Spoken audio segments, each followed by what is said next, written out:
Welcome back to our channel. And we really need to talk about what is happening over at DiMera Enterprises, because it is a total mess right now. Just a complete disaster zone. EJ DiMera is running around trying to pull all the strings like he always does, but he is facing a lot of pushback. Johnny DiMera is sitting in the CEO chair, and EJ is trying to orchestrate the whole board from the shadows. So EJ comes up with this big idea. He asks Theo Carver to step up. He wants Theo to become the chief operating officer, the COO, right under Johnny. And the main reason EJ is doing this is to appease Tony DiMera, because Tony's getting restless. Tony's a legacy DiMera, and he wants to make sure the company is stable. And Tony respects Theo, so EJ thinks this is a perfect political move. Put Theo in the COO spot. Keep Tony happy, keep the board happy, and keep the DiMera machine running, but EJ has no idea what he's actually setting in motion, because Theo and Johnny have their own secret plans, and they are about to turn the tables. But let's rewind for a second, because Theo actually backed out of the CEO position a while ago. He walked away from the top job, and the reason he did that was because of his mom, Lexie Carver. Lexie just came back from the dead, thanks to Dr. Rolf and EJ's crazy science experiment, which is a whole other mess.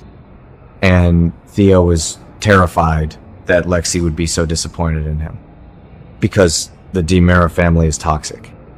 Stefano DiMera was a monster, and Lexie spent half her life trying to get away from the dark side of her family. So Theo thought if his mom woke up and saw him running the evil empire, she would be heartbroken. He thought he was protecting her legacy by walking away, but he was totally wrong. He completely misread the situation. So Theo finally talks to Lexie about it, and Lexie drops a massive bomb on him. She actually supports him. She wants him to be a DiMera executive, which is wild.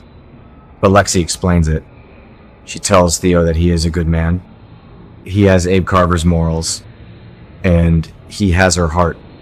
So if anyone can clean up the DiMera name, it is Theo. She wants him to take the power and use it for good. Improve the family's reputation. Make the DiMera name mean something positive for once. Not just murder and blackmail and stolen companies. And this completely changes everything for Theo, because now he has his mother's blessing. He does not have to feel guilty anymore. He feels empowered. So Theo makes his big decision. He accepts the COO job. He goes to EJ and says yes, but he's not doing it for EJ.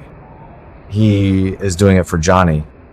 And for Lexie, Theo and Johnny have a secret meeting, and they hatch a plan. They are going to team up. They are going to take the DiMera legacy and completely flip it. Build a better version of the company. A clean company. No more dirty deals. No more funding, Dr.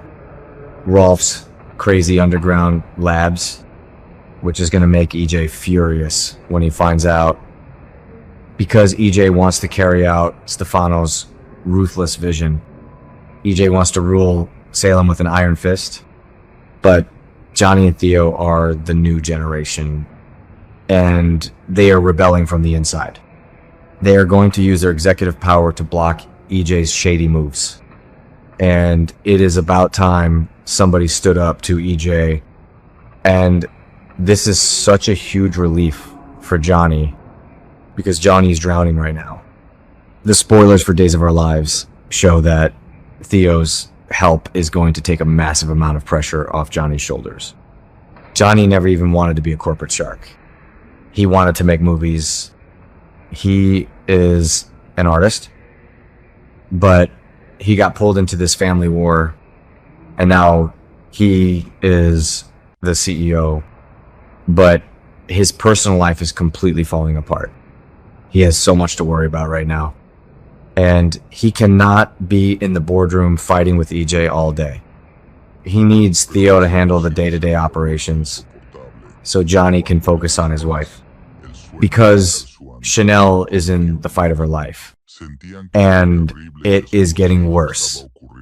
So let's talk about Chanel Dupree DiMera, because this is the most heartbreaking storyline on the show right now. Chanel is pregnant. She and Johnny were so happy. They were starting a family, and then she found a lump, and the biopsy came back malignant breast cancer. It is just a total nightmare. And the spoilers for next week reveal that Chanel and Johnny go to an oncology consultation. They go to see this cancer doctor to figure out what to do, because she is pregnant and the treatments are dangerous, but the consultation is an absolute disaster. A complete and total train wreck. The doctor they see has a terrible bedside manner. Just the worst. He is cold. He is clinical. He does not treat Chanel like a human being. He just treats her like a statistic, and Chanel feels completely ignored. She feels like the doctor is not treating her like a real patient. He is just looking at her as a problem to solve, and he is completely disregarding her fears about her unborn baby. Chanel is terrified that the chemotherapy or the radiation will hurt her child. She is acting like a protective mother, but the doctor is just brushing off her concerns. He is just pushing the treatment plan, and Chanel is not having it. Not at all. So Chanel snaps. She gets so insulted and so scared by this doctor's horrible attitude that she completely rejects his advice. She refuses the treatment. She tells Johnny that she is not doing it. She wants to delay all cancer treatments until after the baby is born, which is incredibly dangerous for her own life. Because the cancer is malignant, it could spread. She could die. But Chanel is putting her baby first. She is so worried about the risks to her unborn child. She would rather risk her own life than put the baby in danger. And she just walks out, leaving Johnny in shock. And Johnny is just paralyzed with fear. He loves Chanel more than anything in the world. He cannot lose her. So Johnny is going to push her. He is going to beg her to change her mind about the treatment plan.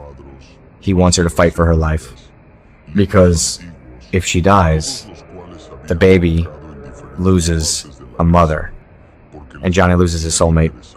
But Chanel is so stubborn, and she is so traumatized by that horrible doctor. So Johnny is stuck in this impossible situation.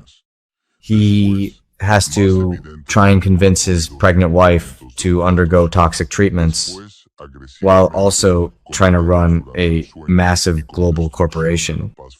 It is too much for one person.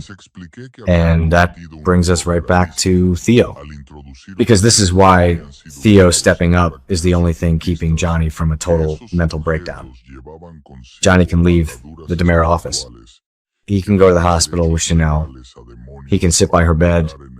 He can research other doctors, maybe find a doctor who actually has a heart, and he knows that the company is safe because Theo is sitting in the COO chair.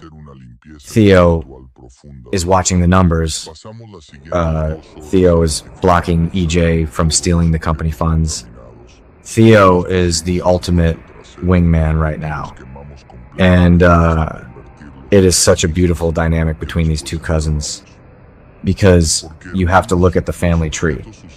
Lexie is EJ's half-sister. So Theo and Johnny are first cousins. They share that DiMera blood, but they also share the good blood. Johnny has Sammy's fierce loyalty, and Theo has Abe Carver's pure moral compass. So when you put them together, they are the perfect team to take down the dark side of the DiMera Empire. And EJ's completely blind to it. EJ thinks he is playing everyone. EJ thinks he put Theo in power to appease Tony, and that Theo will just be a puppet. But EJ is the one being played, and he is going to fall hard. And what about Tony? Tony is going to be so happy that Theo is the COO. Tony loves Theo. Tony has always been the more sophisticated, slightly more moral DiMera brother. Well, compared to Stefano and EJ anyway. Tony wants the company to be legitimate. He does not want the police raiding the mansion every other week. So Tony's going to throw his support behind Theo and Johnny, which means EJ is going to be outnumbered on the board. EJ's going to try and push some shady deal, maybe something to do with Dr. Rolf's Versavic's drug, because we know that drug is failing. Rats are dying, and Lexie is getting sick again, and Johnny and Theo are going to vote it down, with Tony backing them up. But we know EJ is not going to just roll over. EJ is ruthless. When EJ realizes that Johnny and Theo have formed a secret alliance against him, EJ is going to explode. He is going to try and sabotage them. He might even try to use Chanel's illness against Johnny, because EJ can be that cruel. EJ might try to argue that Johnny is too distracted by his dying wife to run the company, and EJ will try to stage a coup. But Theo will be there to hold the line. Theo is not going to let EJ destroy Johnny while Johnny is fighting for his wife's life. Theo is loyal. And we have to think about Paulina too. Chanel's mom. Paulina stepped aside from Abe and Lexie, and now her daughter is facing this nightmare. Paulina's going to be a wreck. She is going to want to fight that doctor herself, and she is going to lean on Johnny. So Johnny has the weight of his wife, his mother-in-law, and $1 billion company on him. Thank God for Theo Carver. Seriously. Theo is the MVP of Salem right now, stepping up when his family needs him the most. So it is going to be a very emotional week. We have the high stakes corporate espionage, the secret plans, the family betrayal, and then we have the raw human tragedy of Chanel's cancer. It is a lot to process, but it is going to be amazing television, because the actors are just going to kill these scenes. Raven Bowens is going to break our hearts as Chanel, and Carson Boatman is going to make us cry as Johnny. And it is so good to see Tyler Joseph Andrews getting a meaty storyline as Theo. He deserves to be in the center of the action. So stay tuned, because Salem is about to get rocked,